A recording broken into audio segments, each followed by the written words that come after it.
It's a battle for the number one contender, and there's LSU and there's Alabama, and Paul Finebaum pulls a classic Lee Corso. Okay, and not so fast, my friends. As Paul Finebaum on the Mac and Cube show said that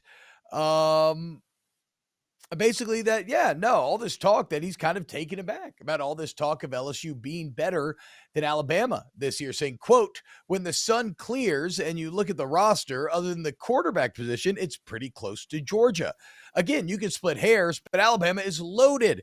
And I think this maybe plays into Nick Saban's favor a little bit. I love this quote, Aaron, because there is part that I vehemently agree with, and there's part that I vehemently disagree with.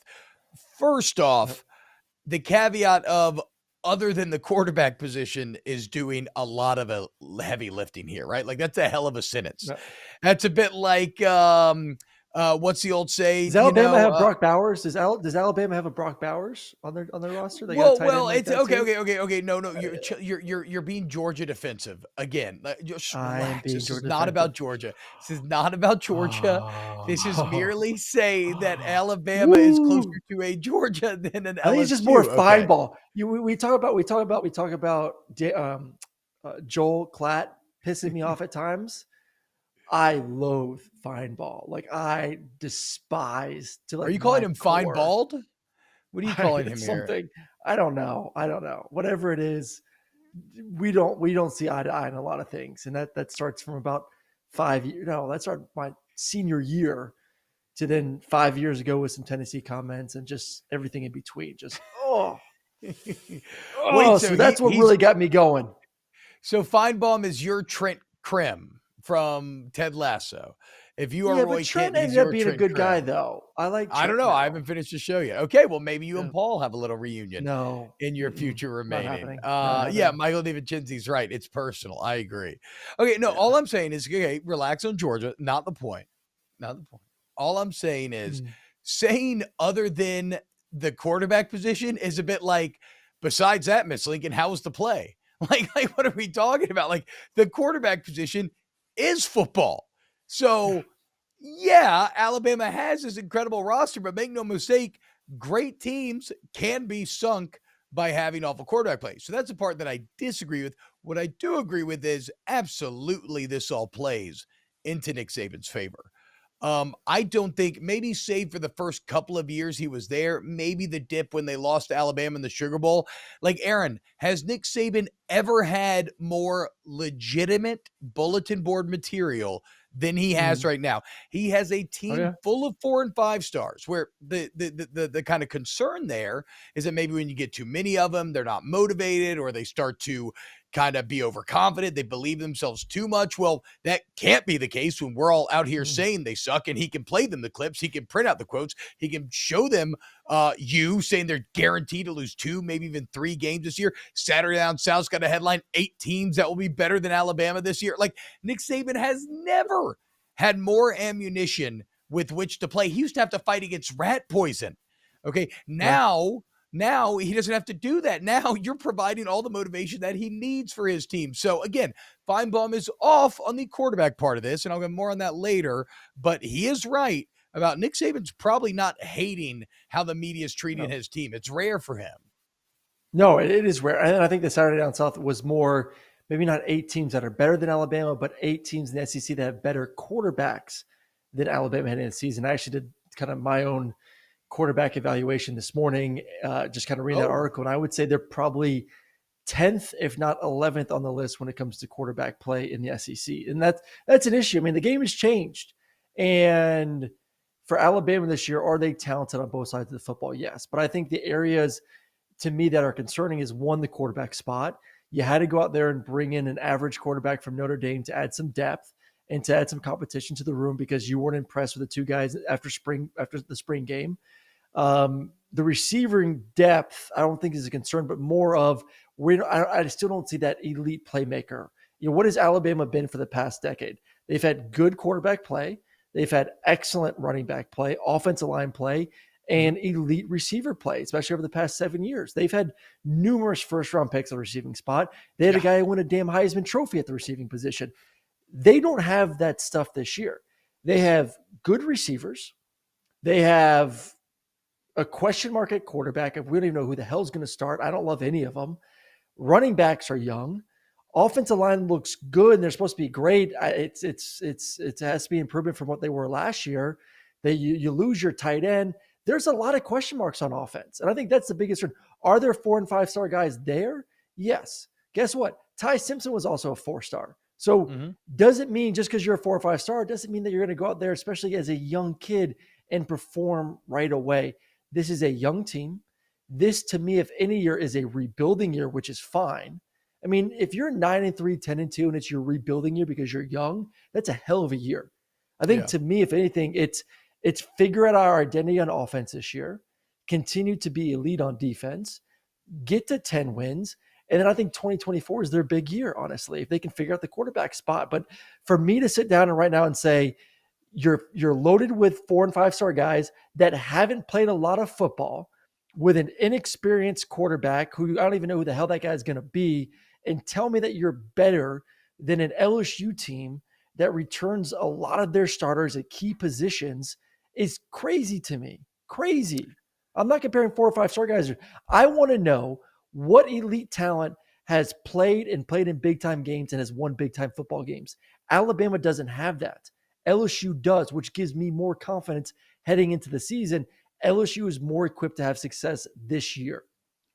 Yes. So that is the other thing where I wish we had Paul on right now so we can kind of pick his brain, because there's also a difference in my mind. Is he talking at a program level or a this year level? Because certainly at a program level, he's absolutely right. And what's kind of funny about it is Brian Kelly said the same thing in a Paul Finebaum interview at the SEC spring meetings. Finebaum asked Kelly about LSU's place in the SEC hierarchy, and Kelly said, quote, "We still have some work to do, quite frankly. Georgia and Alabama have been the standards here, but we are up to the challenge." Saying there's no hiding in the SEC, okay? So again, like program-wise, yes, LSU still has work to do before they catch up to Georgia and Alabama. They've never achieved the consistency of results that those two schools have for Alabama for the past 15 years, for Georgia for the past 5, I'd say. But this year, Finebaum's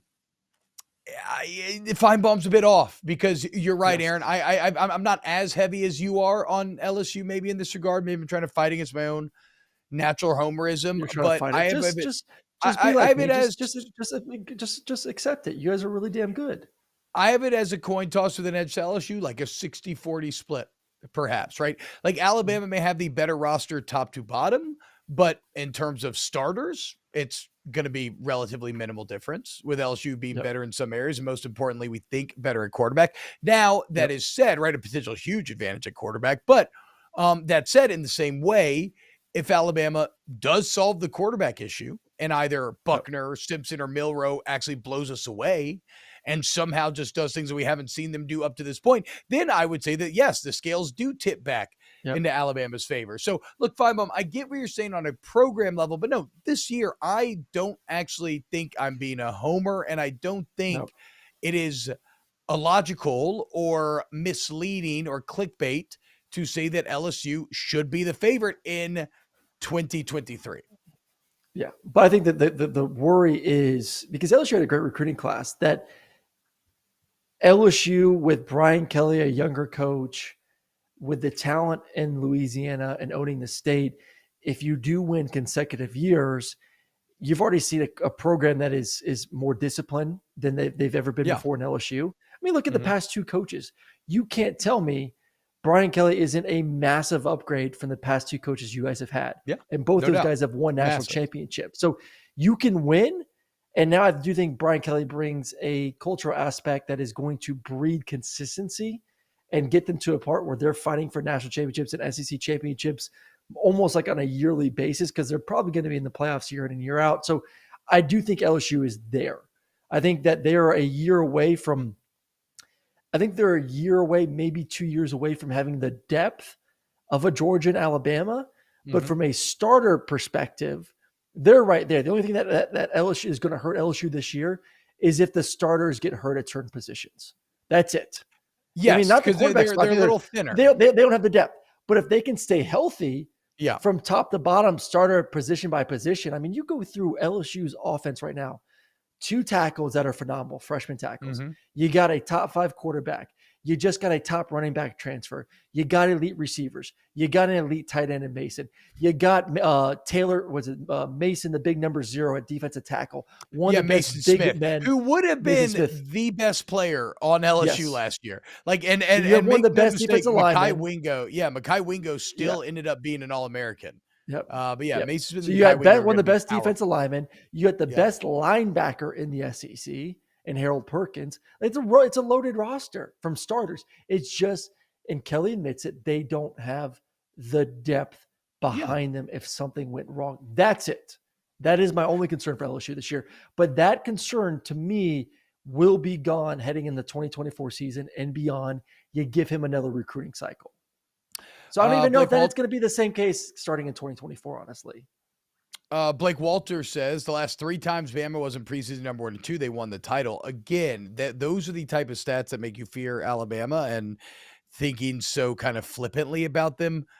But what you have to constantly remind yourself of, they're replacing a Heisman Trophy winning quarterback. They're replacing both coordinators. They've never had to do that before. And when they have in the past, it is not it hasn't gone great year 1. I mean, it was fixed by year 2, is excellent, whatever. I guess the point is you have to remind yourself that they're having to overcome so many different things at once that as we look to predict the future, I think you want to err on the side of what's most realistic. If anybody could overcome it, it's Nick Saban.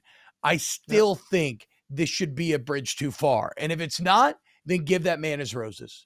If he works in a new quarterback, if he works in Tommy Reese, if he works in Kevin Steele, and they end up having some incredible year and win the national championship over this Bulldog team that appears to be at full strength, over an LSU team that we thought was better on paper, if they do that, it might end up being the crowning achievement of Nick Saban's career. Okay. But we're going to find out.